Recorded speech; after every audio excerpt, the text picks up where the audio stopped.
আমাদের এখানে আউটডোরে একজন পেশেন্ট রোগী দেখানোর জন্য এসেছিলেন।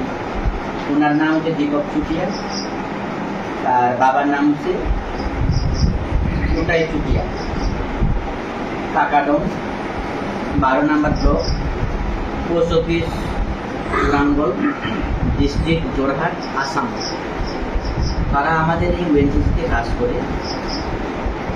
আমরা খবর পেয়েছি ওইটা আমাদের চুপে রাখছে আসাম থেকে বেশি দিন হয়নি, বুঝেছেন, প্রায় 5 থেকে 6 দিন এমন হয়েছে।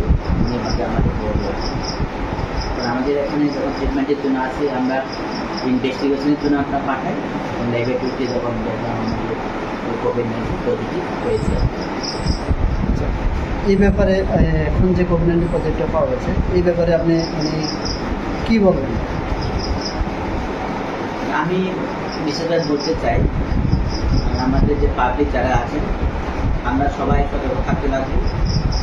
আমাদের যে সোশ্যাল ডিস্টেন্স, মানে একজন মানুষের সাথে একজন মানুষের যে ডিস্টেন্স মিনিমাম যাতে আমাদের 3 মিটার যাতে থাকে, এবং কোনো কিছু মুখে অথবা চোখ ওইসব কাজ করার আগে যাতে আমাদের হাতটা ভালোভাবে ধুয়ে নিই। এইভাবে আমাদের এই করোনা রোগটাকে আমরা প্রতিরোধ করতে পারবো। ধন্যবাদ স্যার।